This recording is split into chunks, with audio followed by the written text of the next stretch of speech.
Hi codes, இன்றைக்கி நம்ம வீடியோவில் பைத்தான் ப்ரோக்ராமிங் லாங்குவேஜ் பேசிக்ஸ் தான் பார்க்க போகிறோம். நம்ம சேனலில் பைத்தான் ப்ரோக்ராமிங்கான beginner to advanced A to Z concepts ஃபுல்லாகவே தமிழில் எக்ஸ்பிளைன் பண்ண போகிறோம்.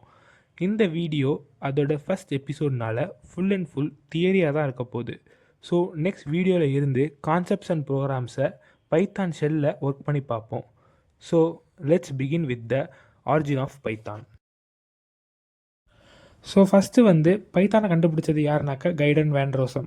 ஸோ இவர் ஒரு டச் ப்ரோக்ராமர். இவர் பைத்தானை எப்போ டெவலப் பண்ண ஆரம்பித்தாருன்னு பார்த்தீங்கன்னாக்கா 1980s காலகட்டத்தில் தான்.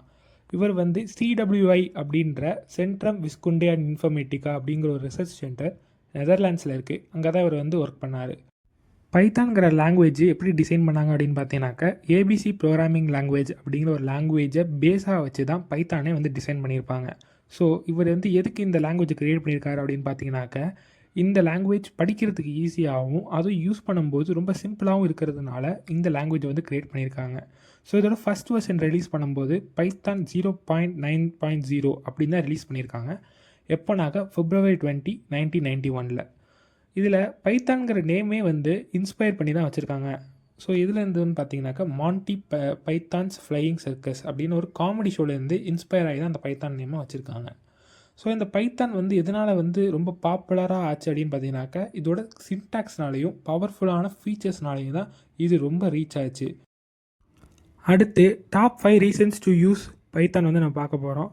ஏகப்பட்ட ப்ரோக்ராமிங் லாங்குவேஜ் இருக்குது, C++, ஜாவான்னு. ஆனால் ஸ்பெசிஃபிக்காக ஏன் நம்ம பைத்தான் யூஸ் பண்ணுறோம், அதுக்கு காரணம் இந்த 5 மெயின் ரீசன்ஸ் தான். So first Python easy to learn and read.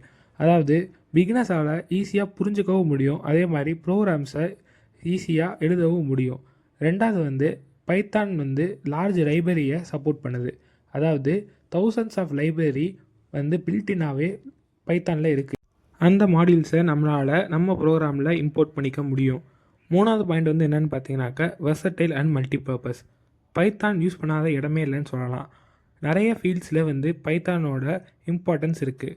For example web development, அதில் பைத்தான் வச்சு வெப்ஸ் க்ரியேட் பண்ணுறாங்க. அதே மாதிரி மிஷின் லேர்னிங்லேயும் ஆட்டோமேஷன்லேயும் கேம் டெவலப்மெண்ட்லேயும் பைத்தானோட இம்பார்ட்டன்ஸ் ரொம்ப நிறையவே இருக்குதுன்னு சொல்லலாம். நாலாவது என்னென்னாக்கா ஸ்ட்ராங் கம்யூனிட்டி சப்போர்ட். அதாவது வேர்ல்டு வைடாக பைத்தான் யூசர்ஸ் நிறைய பேர் இருக்காங்க. மில்லியன்ஸ் ஆஃப் டெவலப்பர்ஸ் இருக்காங்க பைத்தானில்.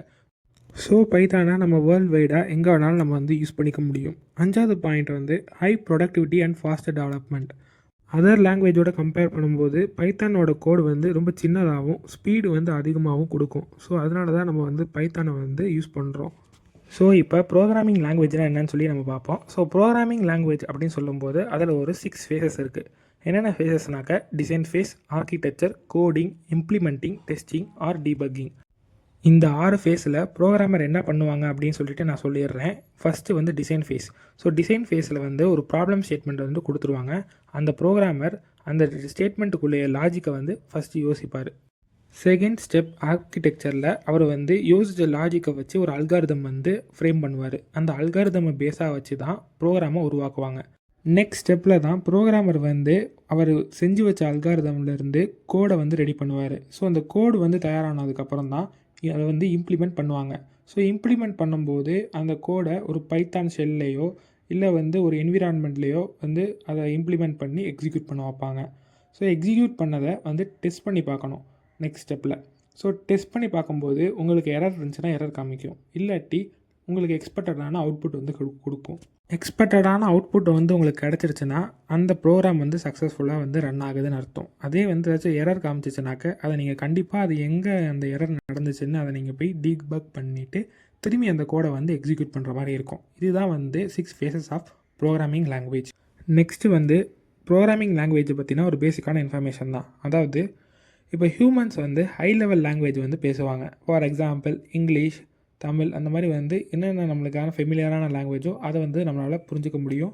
அதே மாதிரி நம்மளால் அதை வெளிப்படுத்தி எக்ஸ்ப்ரெஸும் பண்ண தெரியும். ஆனால் மிஷின்களுக்கு அந்த மாதிரிலாம் பண்ண தெரியாது. அவங்களுக்கு லோ லெவல் லாங்குவேஜ் தான் தெரியும்.